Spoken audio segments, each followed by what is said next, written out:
चाय पिला। ए भिखारी, रुकना 2 मिनट। भिखारी नहीं हूँ मैं भिखारी अभी बना हूँ। इससे पहले मैं बैंक में काम करता था। हाँ, और हम भी पहले विदेश मंत्री थे।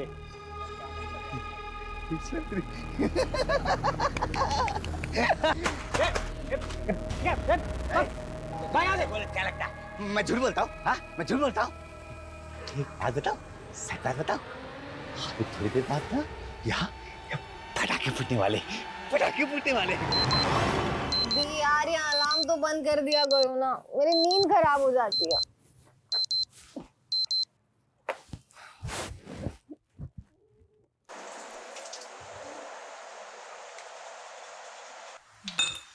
मम्मी, पूरी बनानी है ना? हाँ।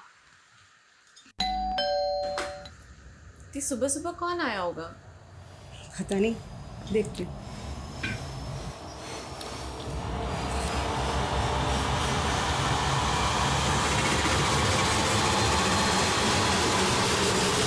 जी क्या चाहिए? पैसे बेडरूम में है, अलमारी में।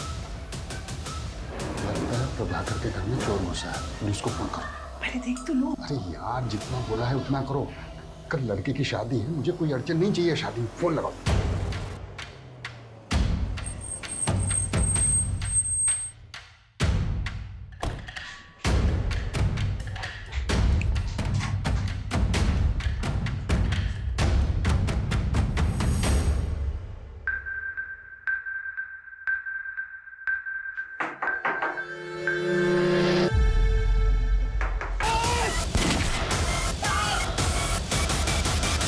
What? पुलिस वाले पे गोली चला दी। मैं एम्बुलेंस भेज रहा हूं, ओके?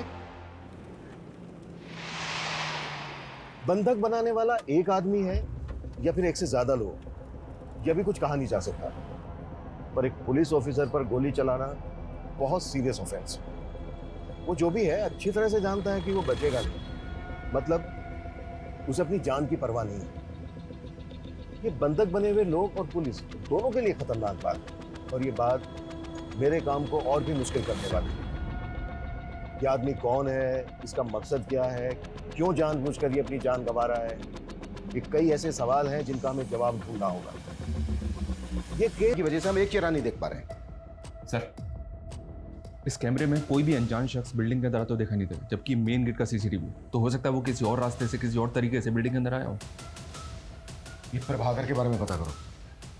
ये कौन है, क्या करता है, किससे दोस्ती है, किससे दुश्मनी है।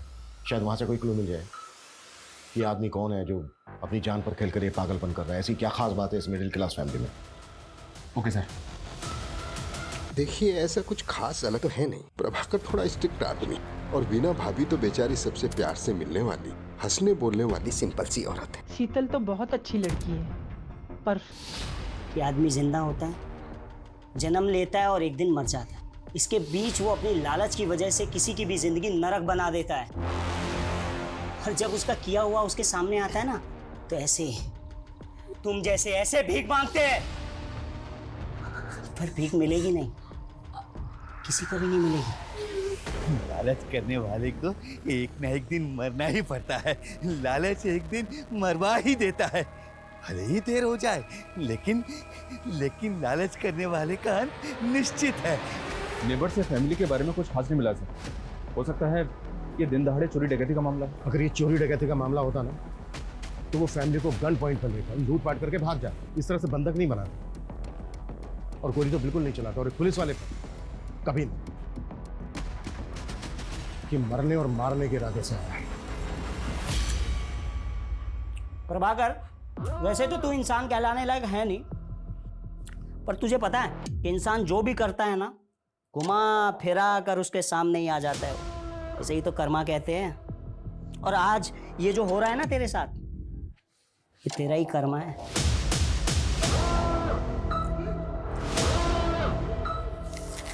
तुम इसे बातों में लगाकर दरवाजा खुलवाने के लिए ट्राई करना। मैं मौका मिलते ही अंदर घुसने की कोशिश करता हूँ। Okay sir. ओके।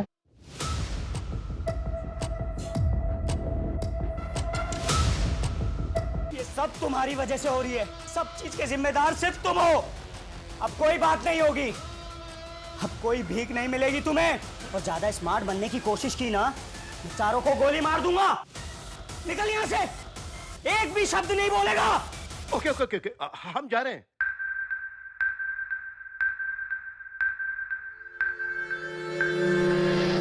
ये तो उल्टा हमको ही ब्लेम कर रहा है सर। ये ऐसा क्यों कर रहा है? शायद ये कोई इशारा हो। इशारा? हमें बस समझना होगा।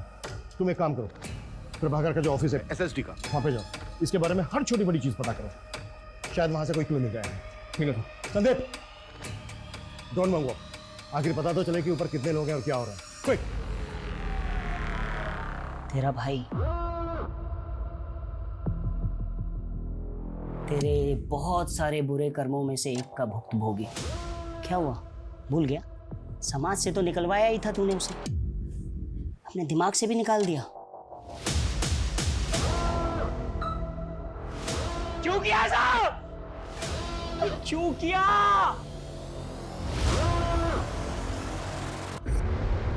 इतना टाइम नहीं है हमारे पास, आप समझ क्यों नहीं रहे हैं? 4 आदमियों की जिंदगी का सवाल है।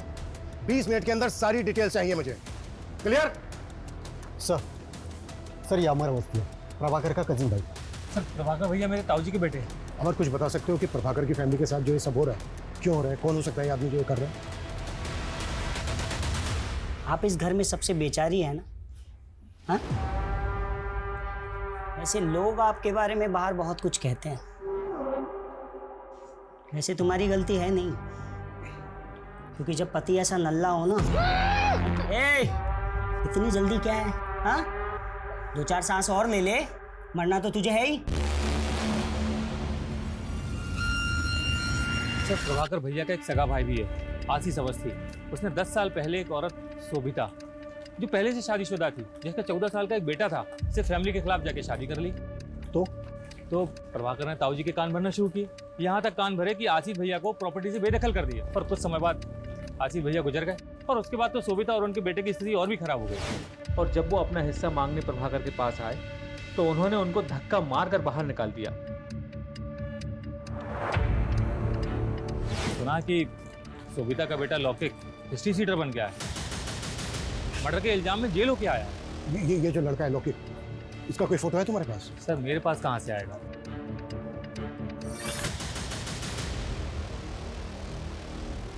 लौकिक की फोटो हमारे रिकॉर्ड में होगी, चेक करो अंदर जो लड़का है वो लौकिक है या कोई और है। और जितना जल्दी हो सकता है लौकिक की मां शोभिता को यहाँ लेकर आओ, वो इस लड़के से बात करेगी, शायद कुछ पॉजिटिव हो जाए। वैसे भी इसके अलावा और हमारे पास कोई लीड नहीं। प्रभाकर, वीना, शीतल, सीमा, इन चारों के मोबाइल पे लगातार कॉल करते रहो। इस लड़के से मेरा बात करना बहुत जरूरी है।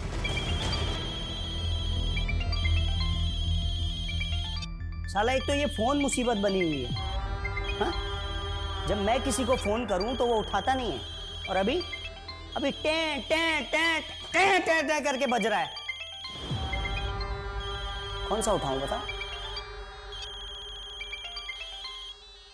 मैं उठाता हूं।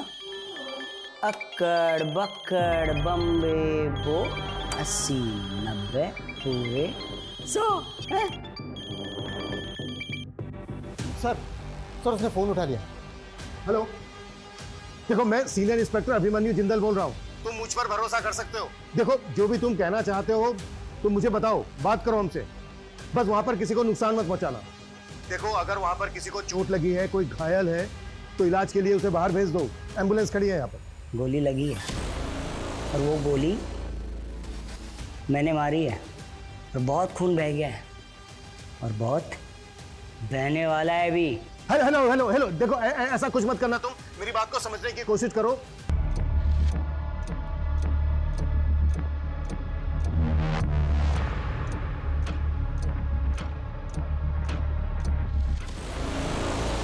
थोड़ा अंदर अंदर अंदर अंदर होल्ड करना, होल्ड कर। गोली छोटी बेटी को लगी है शायद।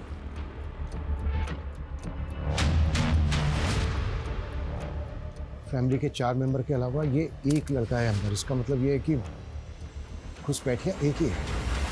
पिछले 12 घंटे में आगरा के मधुहंस अपार्टमेंट में 4 लोगों को एक हथियारबंद लड़के ने बंधक बनाया हुआ है। जानकारी के मुताबिक 2 गोलियां चल चुकी हैं, जिसमें से एक गोली पुलिसकर्मी को लगी है और दूसरी गोली की जानकारी अब तक बाहर नहीं आई है। घर के मुखिया प्रभाकर अवस्थी घायल हैं और पुलिस उन्हें अब तक मेडिकल हेल्प नहीं दे पाई है। क्या ऐसी पुलिस उन 4 मासूम जानों को बचा पाएगी? या हम लाइव टीवी पर उन 4 निर्मम हत्याओं को होते देखेंगे।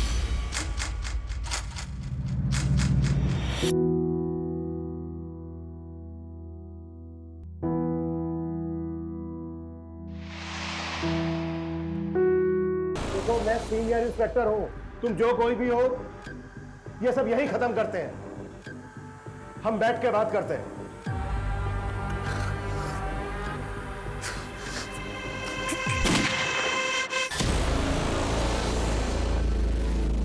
16 घंटे बाद रात को 2 बजे फिर गोली की आवाज आई है। जी हाँ, रात को 2 बजे गोली चली है।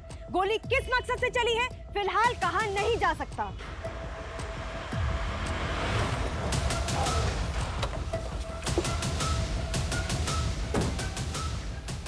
बड़ा टाइम लगा दिया, वो भी सिचुएशन में।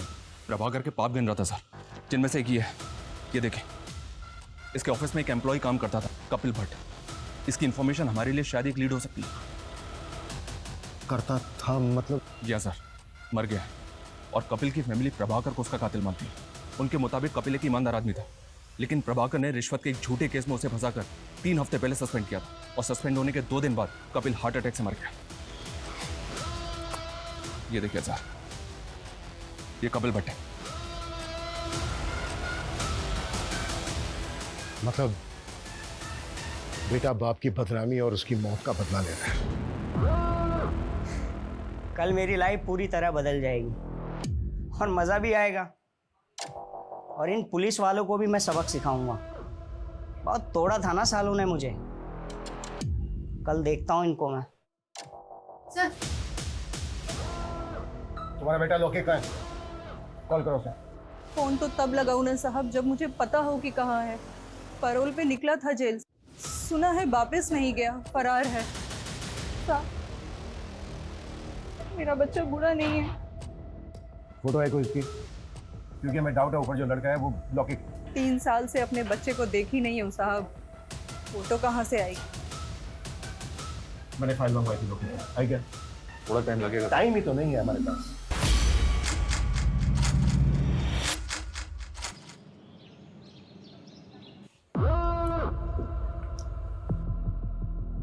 सीमा,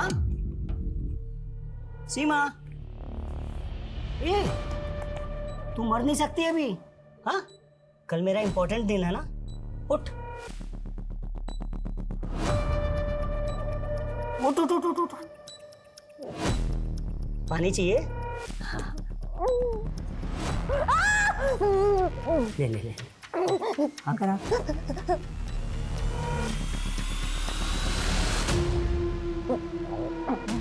हाँ, अभी ना मरना नहीं है बेटा, कब मरना है वो मैं तुम्हें बताऊंगा।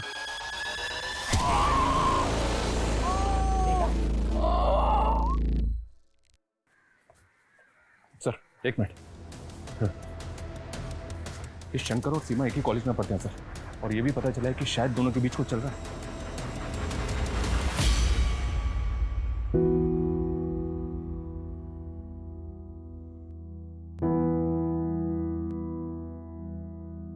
सर, कपिल भट्ट मेरे फादर बहुत ऑनेस्ट इंसान थे। प्रभाकर ने जानबूझकर फंसाया था उन्हें। मितेश, तुम अब्रॉड कब से हो? 2 साल से सर, मैं यहाँ जॉब करता हूँ। पापा जब सस्पेंड हुए और मॉम ने उनके मेंटल ट्रॉमा के बारे में बताया तो मैं सेम डे इंडिया पहुँचा था जिस दिन उनकी डेथ हुई। मैं उनसे बात भी नहीं कर पाया। मितेश, ये रूटीन कॉल था, अगर हमें जरूरत पड़ी तो हम दोबारा कॉल करेंगे। Yes sir, you can call me any time. ये कपिल का बेटा तो इनोसेंट निकला सर, तो पॉसिबल है कि ऊपर लौके को और बदला लेने आया। इनोसेंट कैसे निकला? ये भी तो हो सकता है स्मार्ट हो, कहीं भी भटकता रहता है। सुबह से उसका फोन ट्राई करें बट नॉट रीचेबल आ रहा है।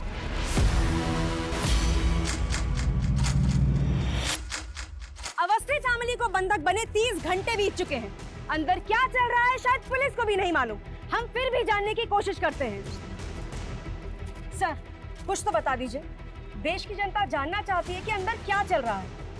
देखिए, फिलहाल हमारे पास ऐसी कोई नई अपडेट नहीं है जो हम आपके साथ शेयर कर सकें, सिवाय इसके कि जो 4 बंधक हैं वो जिंदा हैं और हम उनको बचा लें।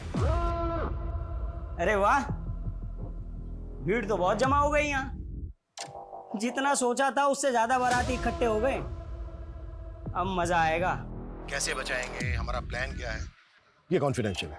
क्योंकि हो सकता है जो अंदर है जिसने बंधक बनाए वो इंटरनेट पर आपका ये चैनल देख रहा हो। कॉन्फिडेंशियल कॉन्फिडेंशियल क्या होता है मैं बताता हूं सालों तुम्हें।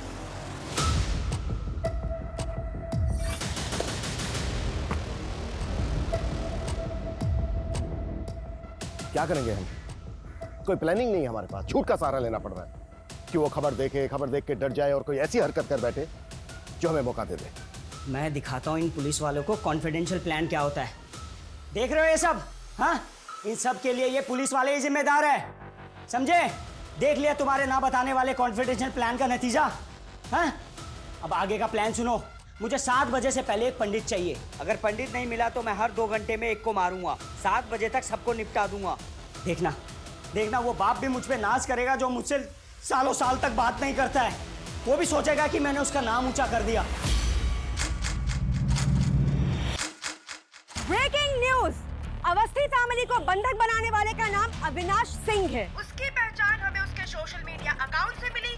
बंदी बनाने के 36 घंटे बाद उसने एक अजीब सी फरमाइश की है। उसे एक पंडित चाहिए वरना वो घर में चारों लोगों की हत्या कर देगा। देखा साहब, मैंने बोला था ना, मेरा बेटा निर्दोष है।